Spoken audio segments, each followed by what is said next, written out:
time on? It's time to start. Oh, okay. Hello.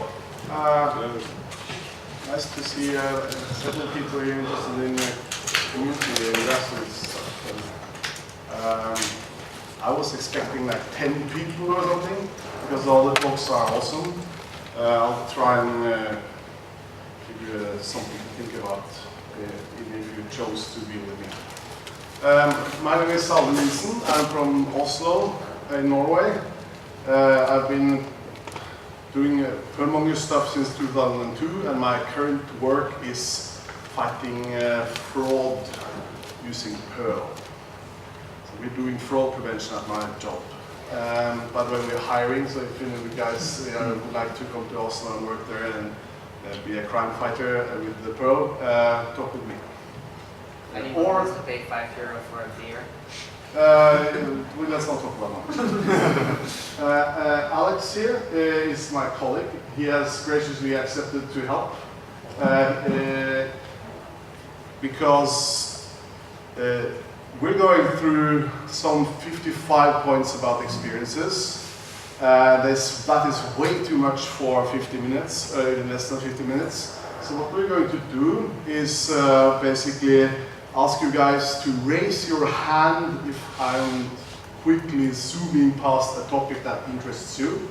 Alex will try quickly and count how many hands he sees, so that you'll have to start out by writing 55 numbers, 1, 2, 3, 4, okay, or something. You didn't tell me this before. Oh, you have a computer, you can generate it.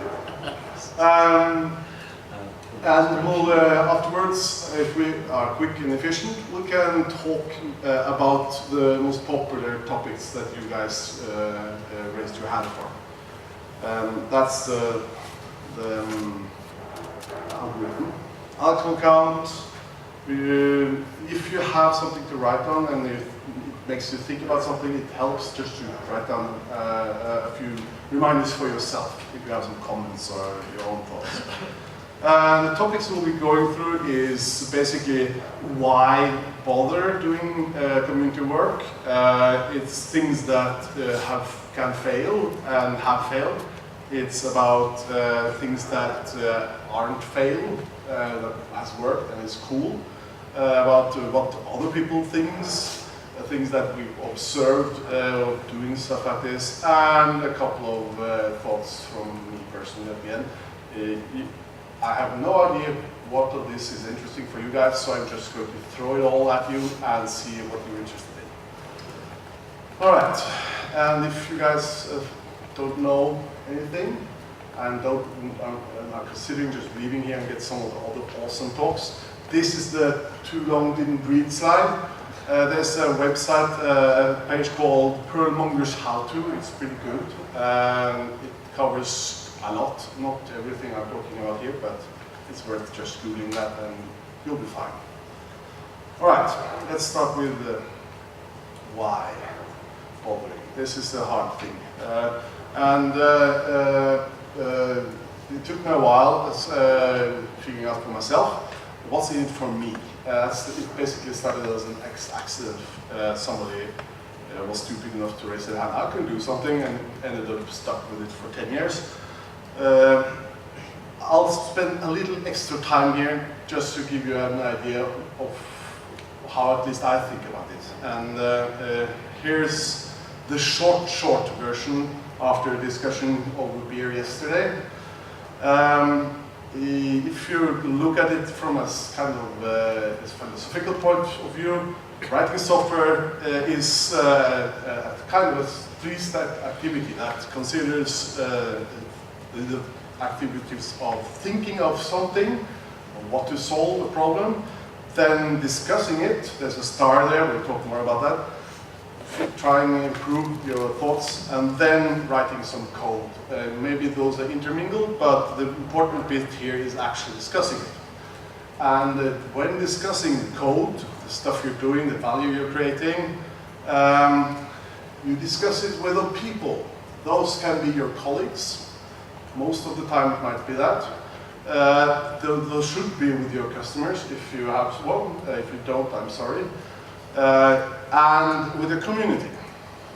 And there's a style of the community here because this is the non-obvious bit. Why would you bother talking with the community about something related to your job? And the thing here is that these guys outside your little box, they know stuff you don't. And you can throw ideas at them, you can learn from them, and if they're not available, you're basically living in your own bubble. And getting out of that bubble is the important bit with the community. And if you want a community, you have to create it. Somebody has to do it. That's it. Nobody's going to do it for you, you have to do it yourself. I'm sorry. And the rest of the presentation here is to give you guys an idea of what that entails and a few ideas of how to do it. I know of a couple of you that are here, you've already been deeply involved in communities around and have done some stuff for several years. Thank you for showing up. Some of the stuff might be obvious. Let's go ahead. Now starts the quick bits. Are you ready, Alex? Yes, I am. Raise your hand when you think there's something interesting on the screen and we'll discuss it later. Alright, this was point 1, now it's point 2. It's not all about beer and presentation when you're having Perl Mongers meetings, it's about networking and all kinds of stuff. Point, use your whole arm when raising it so that Alex can see it, 2 people. Just, if it goes too quickly, Alex, I know you just say slow. Okay, so this is point 2. Yes. Number 3. Craft beer is awesome and an awesome lubricant for having Perl Mongers meetings. That means use your alcohol appropriately, wisely. Just one. Just one. One, guys. It Yeah, doesn't say it. we don't like beer. Only the Polish like beer. 4. Create your own luck. This is about making your own situation, placing you into situations where you get the opportunity to learn something. Number 5, there are 2 kinds of learning. It's structured and it's a thing you pick up as you go. If you do structured learning, you get the opportunity to become a specialist. If you casually pick up stuff, you can become a generalist. We need both. And being generalists, you get to do, become at Perl Mongers meetings and all the communities like that.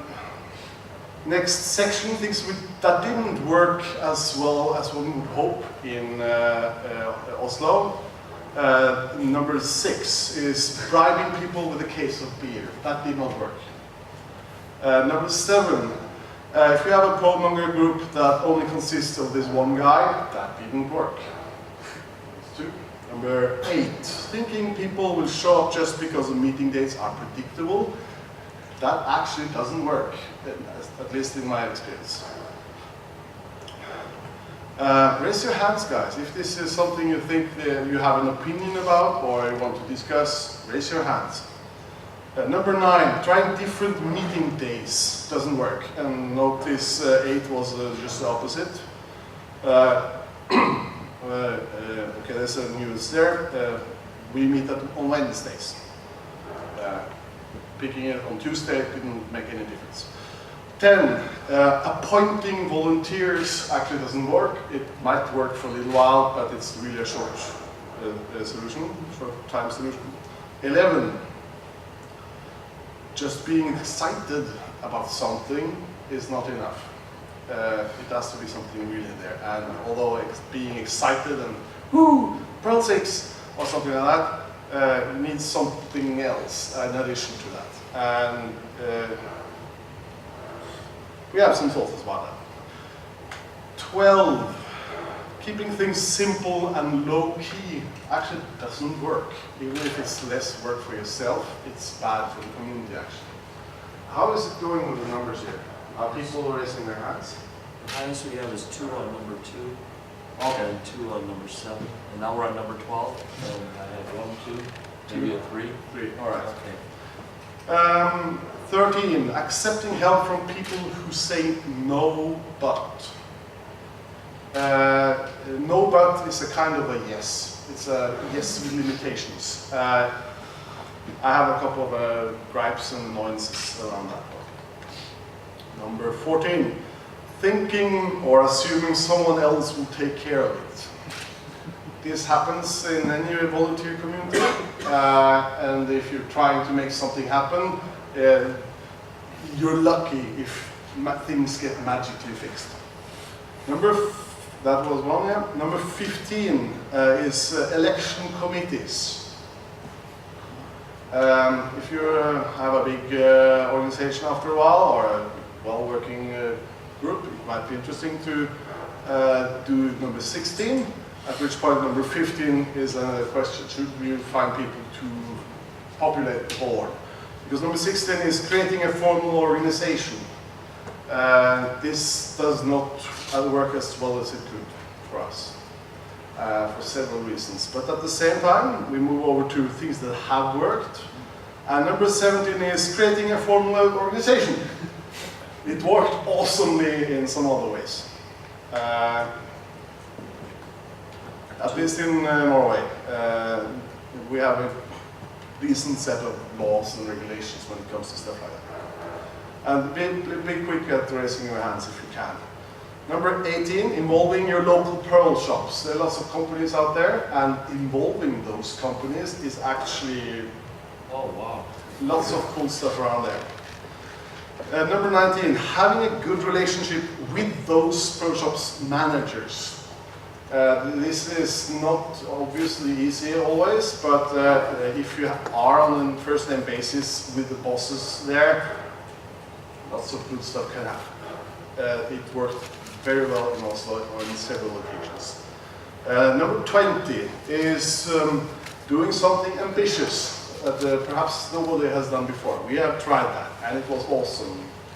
Two people want to know about that. Number 21, spending attention on having a good time. So it's basically saying, okay, we're here to learn, but we need also to focus on a little bit of our attention on making sure everybody's happy, or there's something fun to do, or you have good food, or stuff like that. Number 22, organizing training classes has worked very well in Oslo. Number 23, organizing hackathons has been wonderful. We have several experiences, both awesome and so. Number 24 is organizing a workshop, and you can see there's a trend of being more and more ambitious here, as one of the earlier points, being ambitious. Organizing workshops can be very cool, but difficult. 25 is organizing trips. This is not that common in the Perl community, but some other communities have been involved with, where we, say for example, go to the Netherlands for a camping trip with lots of hackers, and it's awesome. It's incredibly cool, and you learn a lot, but you need to know a little bit people and do some preparations. It's been awesome. We could do more of that. Number 26 is not being too technical at the meetings. There's a balance point there. Actually, there's not a balance point there. You need to be not technical as well as being really technical. Each kind of meeting has its place. 27, having a nice spread of topics. We're up with 5 and 6. Should do this. Stretch. All right. We're halfway, by the way, now. Number 28, having a Christmas dinner with your local Linux user group. We had that. It was awesome. We had extremely good fun. If you have something nearby, it's recommended. 29, we have been part of a summer barbecue with a bunch of other meetup groups in Oslo every year for many years now. It's always been a blast, and there's always people who say, oh, what's happening with the Perl? Aren't you guys dead? And we get to kick them completely down to the ground and then pick them up again and say, now you know better, and it's been fun. And the food is good. Do we need a breather or something? Because this is getting too fast. Everybody's okay? We're on a roll. We're on a roll, all right, 30. Inviting other tech communities to your event. There are lots of tech communities out there, and after the last few years, after meetup.com has shown up, and they pop up everywhere, and just having a good contact with them, inviting them when you have something relevant. We've tried that, it worked. Co-locating Perl events with other events. That's just basically saying, hey, I want to do something with you. And is it okay if I just help make you a better event? And they say yes, yes, yes, yes, yes. It works very well. Things that I haven't tried, but I would like to try. And these slides are basically the same as last year, so it means I haven't tried these last year, which is kind of disappointing, but maybe you can get an idea of why. Number 32 is opening for donations. I'm not entirely sure how to do that in a good way, because if people give money, quite often they think, okay, what's it going for? We need to have a structure around that. This is an interesting discussion, if you guys are interested. Number 33 is opening for paid membership. I don't know if there are any Perl Monger groups that have paid membership. I don't think so. It's perhaps an option. Number 34 is using Fight Club rules. If it's your first time, you have to give a presentation. I love this idea, but I'm kind of scared that it will frighten all the newbies and people who come there for the first time. Things I learned from other organizations that are similar to what we have in the Perl community, in some ways, volunteer driven at least. Creating an identity is really important, and there's not many ways to do that.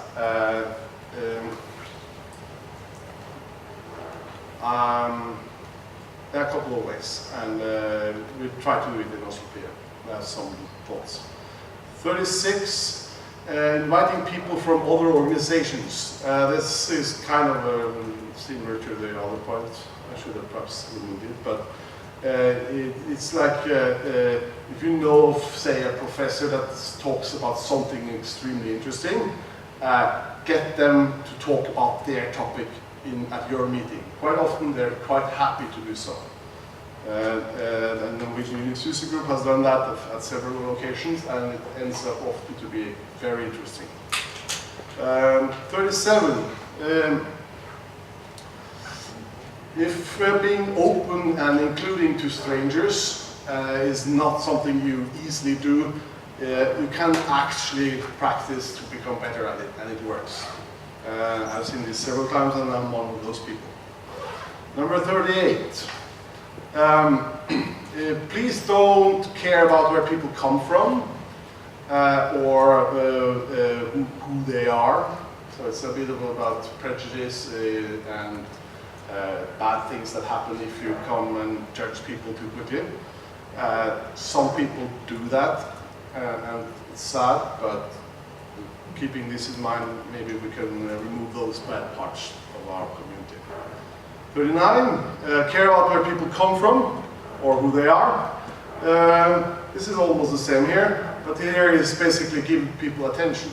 You have to tell them about themselves. This is awesome. People love to talk about themselves, including myself. But it's always good to give room for others. Number 40. If you want to learn about something, organize a conference about it. This is something I learned from Zizek, from Warszawa.pm. It was an awesome idea. I haven't tried it myself, but I really want to, and it worked really well for him at least. Number 41. This is sad to have a slide like this, but sometimes it's necessary to leave your ego at home. We have some strong personalities, which is good, because strong personalities are fun, but they can be too strong. And sometimes if you invest very heavily into something, you kind of get annoyed, or yeah. It's an interesting discussion, at least in my head. You get the point. Number 42, organize a summer weekend trip. This is something they use in the Danish Unix user group. And they have something really cool going on by just inviting people for a technical trip to a cottage for a week, and they get some awesome effect out of that. Other observations. Well, number 43. The pasta rule seems about right. And the pasta rule is basically 90% water, 9% pasta, and 1% salt. Or 90% people don't do much. 9% people say okay, and 1% of the people actually do something. It's interesting in a group of 20 people. Yes.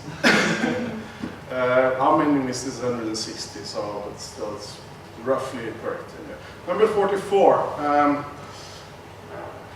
By default, we tend to shut up about things, even if we shouldn't. And there's ways to address that. Sometimes it's good to say something, even if it's perhaps provoking, but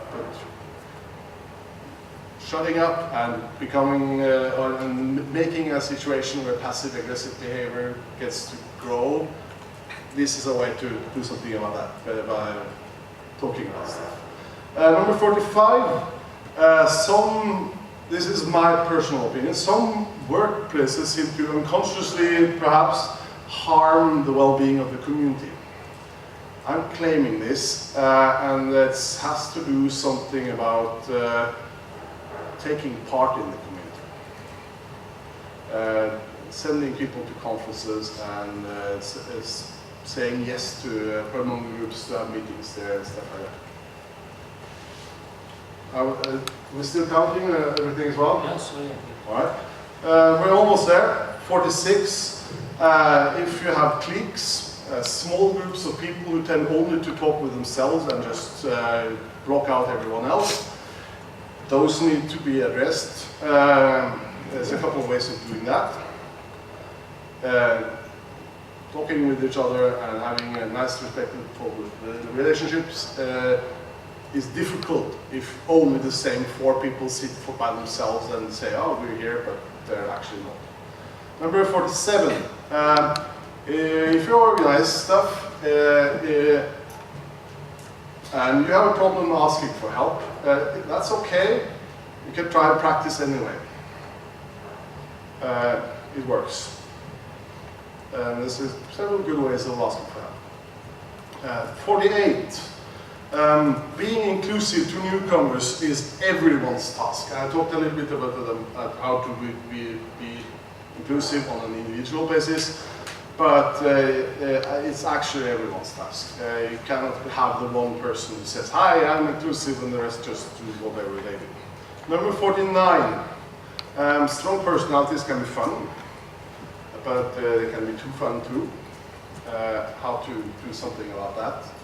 I have some thoughts, and some of those have worked. Most of them haven't. And number 15.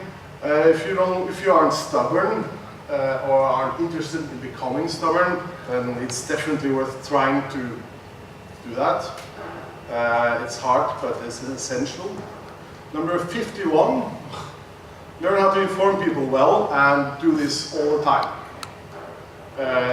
That may require practice if you're not one of those informants or whatever they call them. I don't know. People, marketers. I don't know. Can do that with practice too. And number 52. If you promise someone that you're going to tell them something important, then please do it. It's action, even if it's a volunteer job. Treat it as a job. Especially this part. Number 53, we're almost at the end now. If you find supporters that have a purpose for helping you, saying, I want to make this happen for my reason, give them a lot of influence and make them help do what they want, it becomes quickly very much better than if you wouldn't have done it. That's my experience in several places. Number 54, having a positive outlook helps often, but not having a negative outlook definitely helps. Just drop the negativity if you can. It has its place. Enough said. All right, and my final point here is my personal opinion. Doing Perl Monger groups and coming to work is about making sure there's a conversation going about what we do at work, what we think is interesting, about the code we write, about the tools and the methodologies and the whatever. And that's a moving target. Because it's a moving target, we need to keep up and we do it better together. And at the same time, as we're conversing, we talk about the correct things, we actually move the target ourselves, which is good, means we become better. That's about it. How are the numbers? So the winner is number 18 of some. Number 18 18. and number 27. Okay, let's start with number 18.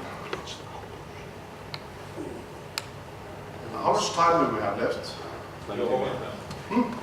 You overtime. The others already. We're overtime. I think so. No, It's this is a 15-minute session. 20 minutes left, something. Excellent. This is a double session. Appreciate it. 20 minutes, All right. yeah. Involving your local Perl shops. Who raised their hand? 1, 2, 3. Good. All right. What do you guys want to talk about? So, my feeling is that what if there aren't any Perl shops, or there are some you don't know about? Yeah, there's several Perl shops. Like Alex comes from the financial sector, where they kind of keep for themselves. And the base assumption in many shops out there is that we do something special, we do something secret. Please don't tell anybody, and do your work instead. Well, also the Perl programming language is not what we do. It's the product that we're developing is the primary focus, and Perl supports the product. So people are thinking about the product and not about the language that they're using. They're using the language result. So the focus. So there's several arguments for not talking about and reaching those people who basically shut themselves out from the community.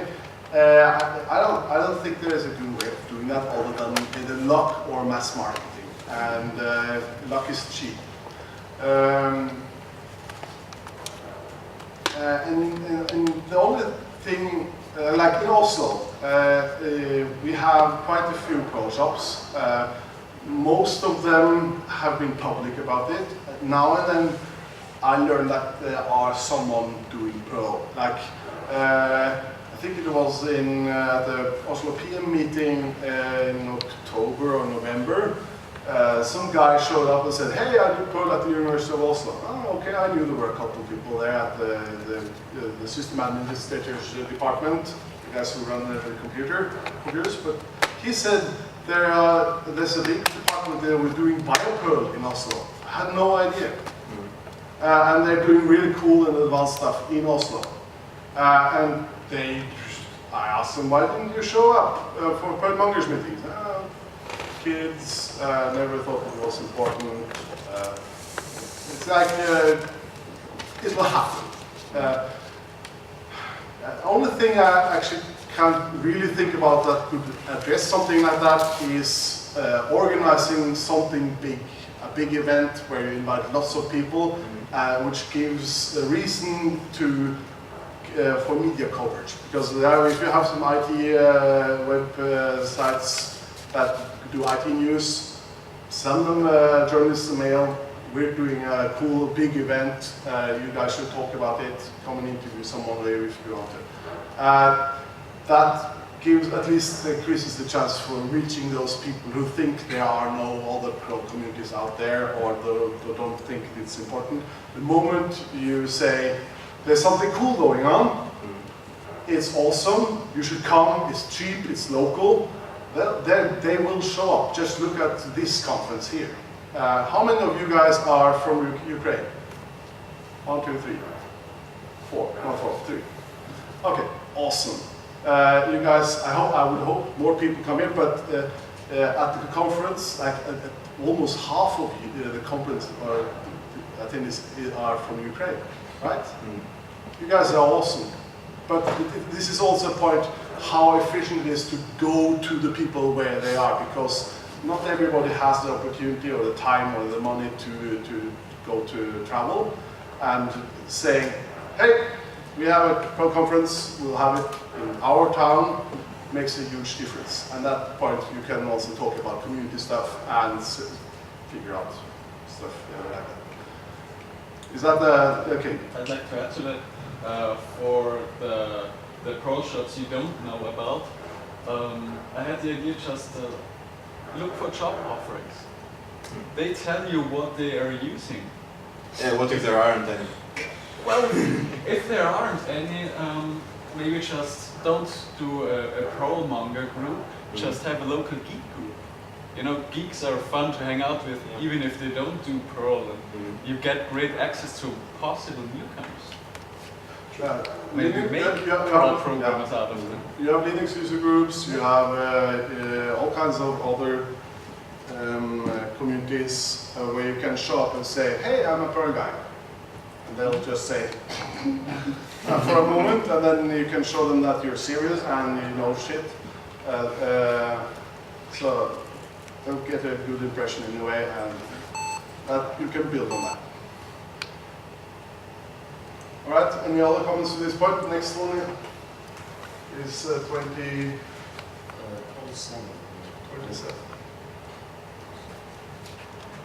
All right, having a nice spread of topics. Who raised their hand for that? 1, 2, 3, 4. All right, you guys, what's your thought? It's my impression that usually at here in Kiev we have quite a few topics, and it's hard to find people who want to speak about any topics. So it was not. Yeah. It's hard to find people. Yes, that is completely true. Okay, at least back home in Oslo, in Norway, we have a sense of not be. It's expected or it's good to be to hold back, to not boast about your skills. It's you're supposed to be reserved in some. I don't know the Normal mentality. Yeah, it's a mentality. What? I said northern mentality. They are. Yeah. It's just don't brag. And saying I can give a presentation about a topic is a kind of bragging in some way. So that's something we struggle with. We tried to do lightning talks at our Oslo.pm meeting, where we basically say, you have 5 minutes, do whatever you want. If it's Perl-related, awesome. It doesn't have to. You can get some feedback if you want to, but you can at least train on how to stand in front of a crowd and tell a story. Doing that has helped a little, but Oslo is tiny, so it's often it ends up the same people do it anyway. But in general, I find that quite a few people do know interesting stuff, and just figuring that out by talking with them, diving into something they think is very interesting, deep into whatever they have as a pet peeve or their pet project, and then ending or deep inside the discussion asking, hey, do you mind giving a little presentation about that? I think this is awesome. I think this is something that would work at our Perl Mongers meeting or at our Linux user group meeting or something like that. At least if they're confident what they're working on, it's much easier to talk about it. And it's only the first few times that are really hard. So get them comfortable. If it's cool, maybe they get a little bit of a reputation. I found out that my first talks I gave at the Frankfurt PM, if you know the people, they are a little bit better. It helps to overcome it, and then you're like more prepared to talk to greater audience.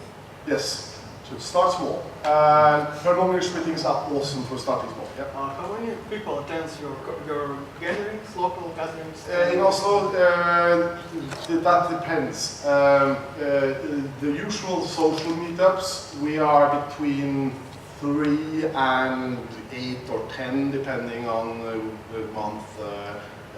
It's very random. If we have an interesting topic, we tend to have more people. If we have something special going on and we do some proper marketing, we easily pull 100 people. How do you prepare speakers for this big gathering? No, with the big gatherings, then we already have a good speaker, and that we know is awesome. Like we had David Conway over for 2 times and made a special of his funny presentations. Right? Have you seen one of those? Have you seen Damien Conway talk? I know the author, and I just. It's just. I know the author Conway, and maybe I watched it, but I can't remember. Okay. Well, Was it funny then? he is very funny and very talented, and he has tailored his presentations to blow your mind. And if you pitch it right, it becomes like a geeky, humorous evening, and with beer and some crazy particle physics and holy crap. But that's him. You have to tailor it. If you have someone else and they have an interesting topic, the important thing here is to pitch it in a good way, meaning that you give them an interesting short text that makes people want to come and see it, and then go with this message out to as many communities as possible, as early as possible. So we went to several general social networks in Oslo for like parties and art events and custom movie presentations and all kinds of things that were happening in Oslo, where people just went to the calendar and saying, what can look what's happening today, and in there it says quattro version multi something nano machines in topological time space. There's some super crazy stuff, and they get curious and they read it and they say, okay, this is actually and you have something going. But they mean is special and easy to sell. All right. Does that answer your question? Yeah. Yes. All right. Next point. Number 27 is number 5. is number 5 is the next one. No. 27 had 5 hands.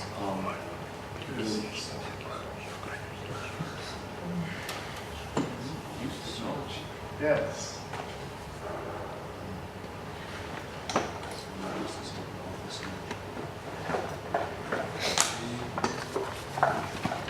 Number 18, did we test them?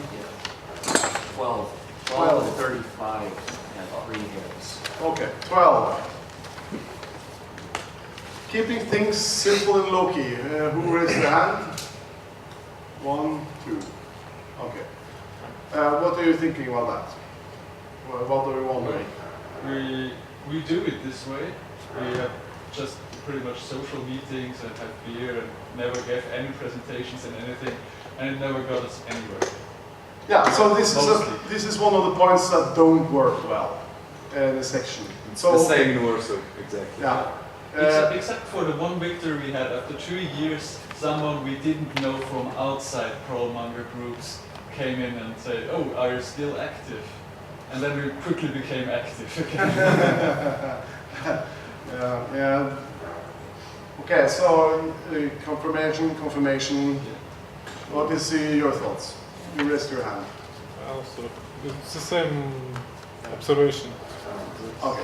What I noticed after we did the Polish Perl Workshop a few months back, which suddenly from a Perl Mongers group with like 4 active members, we did a workshop where 50 people came, and it was quite successful. And the next meeting after that brought like 10 or 12 people to the meeting who remembered the workshop and thought that, yay, something is happening finally.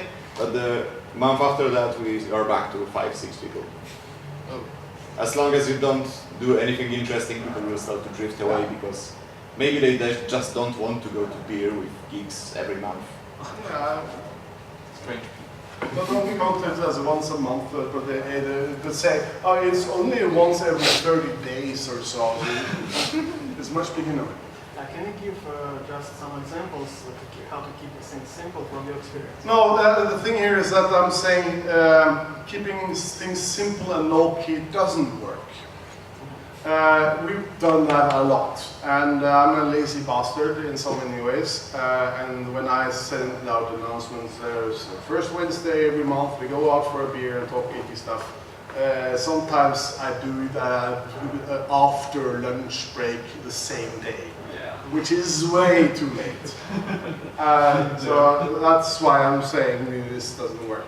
There was another point there. It doesn't work with the same day every month. There's so many factors. There's so many reasons for people not to come. That if you don't give them a reason to come, proper one, either that you guys are fun to be with, interesting discussions, the beer is awesome or free, or the food is there awesome and or free, or there's a technical discussion that is relevant or in the times. People need a reason.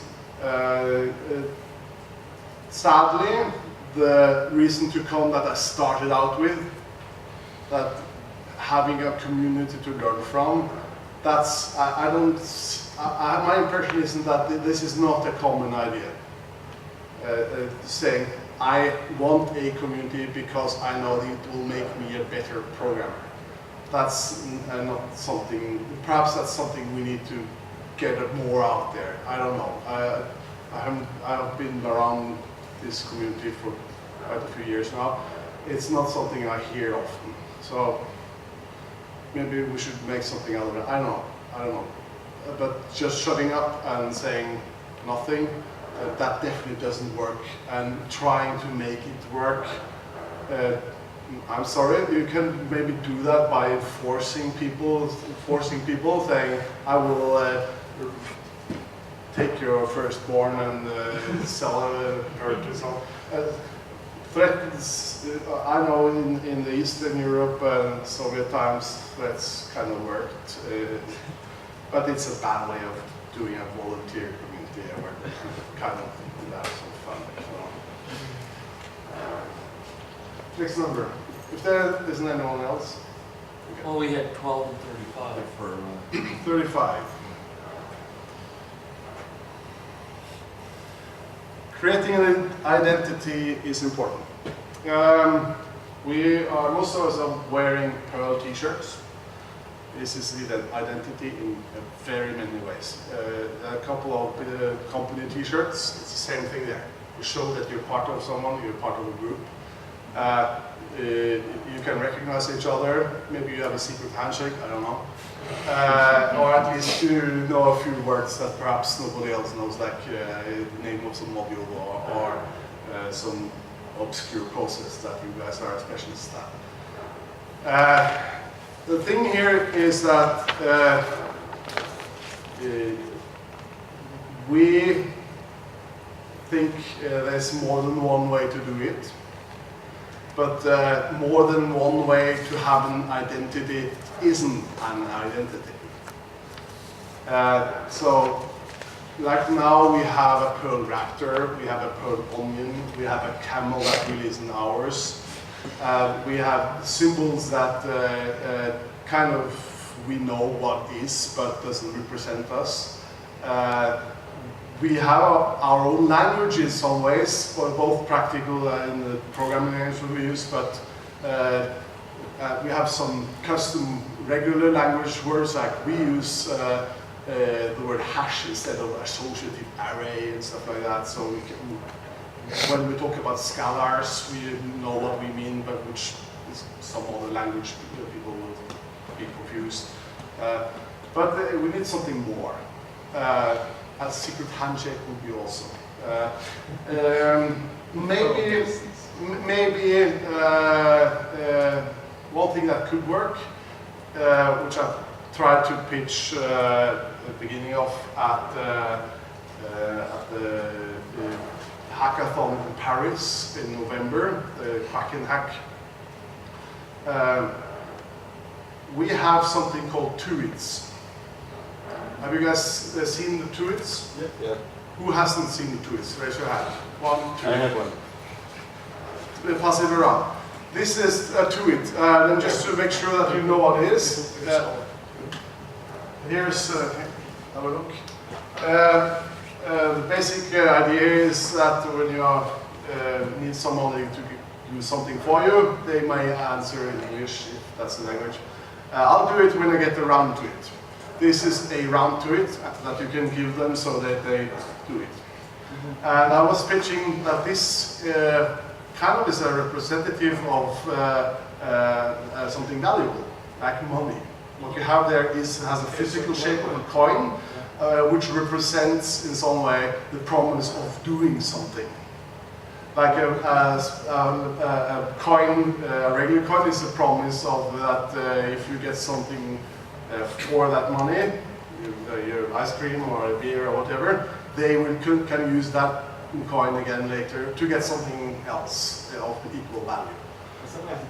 Yeah, so why not just use those as a way to recognize that within the Perl community we have something unique. We have a monetary unit for attention for the open source work, for example.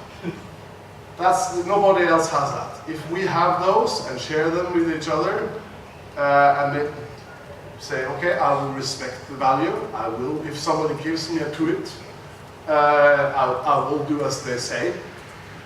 There's some problems with that, of course, because Liz and Wendy, the two girls from the Netherlands, they have all of them, so they can basically bribe the whole community. But they become a central bank, and you shouldn't flood the money with the market with money. You get inflation and stuff like that. Maybe that's something that creates the identity. 2 minutes left. Yep. We can take one more question if there's nothing more. Okay, try and figure out something and publish it, blog about it. If it's a cool image, the logo discussion has been going many times. I don't think we'll go anywhere with that. But there are all ways to create identity and do it. We have a nice logo in Oslo. We spend time doing that. And it actually looks really nice too. It's an old Viking ship inside a circle and programming republic. And all the stuff we make has some version of that. So it's visually, it's a visual identity. Last point, quickly. Well, we have actually a big tie for the 2, 7, 17, 20, 21, 22. Oh. Well, that sounds like we can choose. Yeah, 2, 7, 17, 20. We'll quit. It's 1 minute left. So, thanks. I'll quickly end with this. In Oslo Perl Mongers, we have something I would claim to call a 2-step plan for success. It's do something cool and then tell about it. That's it. I hope you've had some use of this. If there's anything you want to talk about when it comes to organizing Perl Mongers, talk with me, go out for a beer, talk about making one, talk with good presenters. Ask them to come to your town. Find the money to help them. It's even better. And thanks.